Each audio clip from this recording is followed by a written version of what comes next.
Boji lalu bertemu dengan seorang raja di bawah tanah tersebut. Raja itu menyadari kalau Boji adalah putra dari seorang raja yang bernama Raja Bose. Dia juga menyadari kalau seorang adik tirinya berhasil menjadi raja yang baru. Dia pun tanpa mentertawai Boji karena bisu dan budek. Jelas saja Kage yang berada di sampingnya merasa tidak terima kalau Boji dihina begitu saja di hadapannya.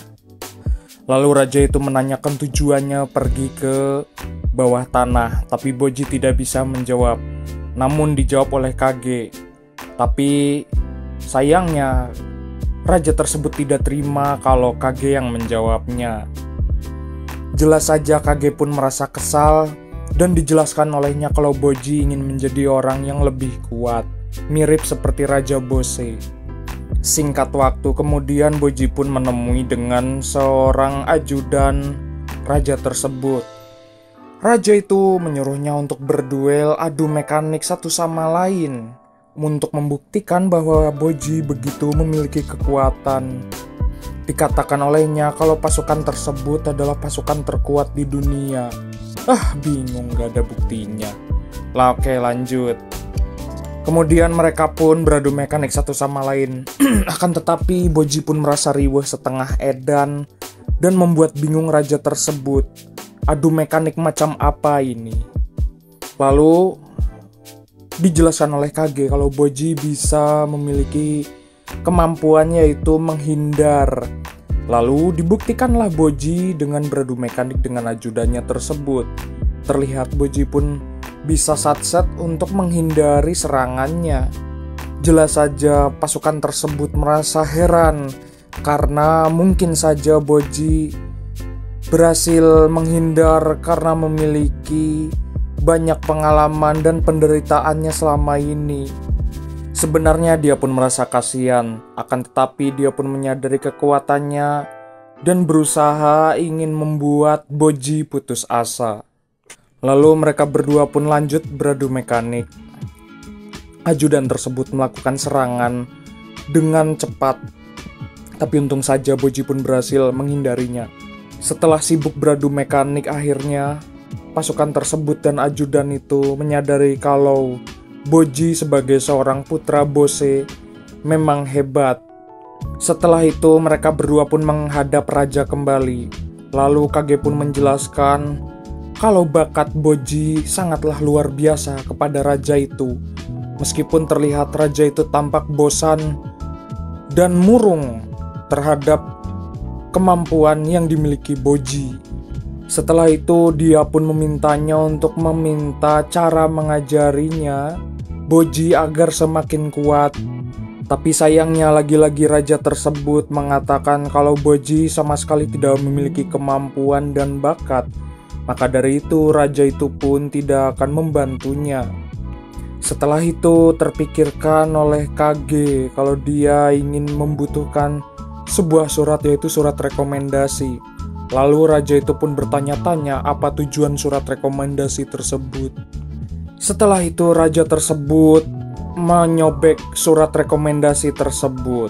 Sayangnya setelah itu Boji dan Kage pun diusir keluar dari kerajaan itu.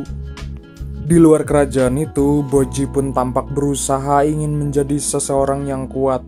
Dia pun berusaha sampai setengah modal untuk mengangkat batu yang besar tersebut.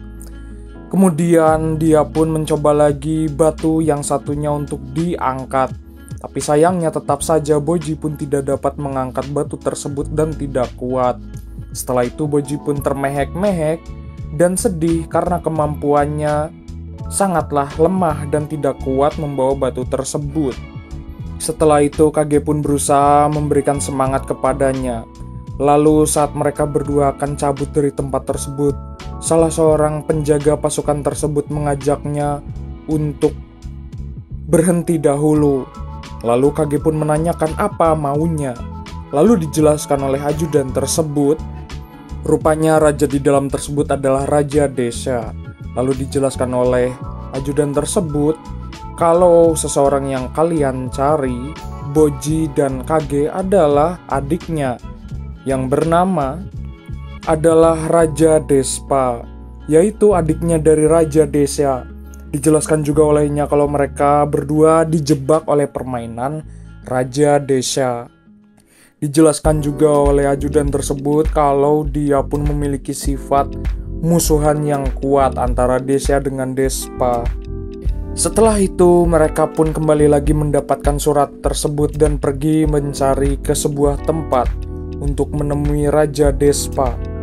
Sementara itu Raja Daida membuang minuman abok cap topi sengklek tersebut. Namun sayangnya cermin tersebut tidak bisa menerima hal tersebut karena Daida tidak meminum minuman berdemek itu. Selama ini Daida merasa tersiksa dengan apa yang ada. Dia pun merasa cemburu karena Boji terlihat begitu dekat dengan mamahnya. Lalu Raja Daida pun berjanji akan menjadi seorang raja yang sesuai harapan Raja Bose. Singkat waktu di kamar Raja Daida, datanglah Apeas menghampirinya. Lalu Apeas pun menyadari cermin tersebut adalah seseorang yang bernama Miranjo. Kedatangan Apeas tersebut dibikin kaget dan heran oleh Raja Daida. Diceritakan di masa lalu, Apeas bertemu dengan Raja Bose dan masuk ke sebuah ruangan gudang yang rupanya adalah tempat ngedeprok Miranjo di masa lalu. Lalu Miranjo di sana mendatangkan burung Garuda. Hal itu jelas saja membuat kaget Apeas yang berada di depannya. Lalu Miranjo pun bertanya kepada Apeas. Dia akan membunuh Raja Daida untuk melindungi dirinya. Akan tetapi, saat Apeas akan berlutut, Daida pun berencana akan membegal dirinya. Namun dicegah oleh Miranjo. Dan sayangnya dan untungnya, Apeas pun berhasil selamat. Tapi beberapa saat kemudian Apeas pun berbalik dan berusaha akan memfataliti Raja Daida. Lalu Apeas pun menghajarnya sampai Raja Daida pun pingsan hingga mabok dan mules kronis. Sementara itu Boji pergi ke sebuah kota dan terlihat kota tersebut sangat ramai di malam yang poik. Mereka berdua pun berjalan ke sebuah tempat dan menemukan monumen, yaitu monumen Raja Desya. Lalu mereka pun pergi ke sebuah tempat. Sementara itu Raja Daida pun disekap dan rupanya dia pun diberikan minuman berdemek yang membuatnya kesurupan menjadi Raja Bose.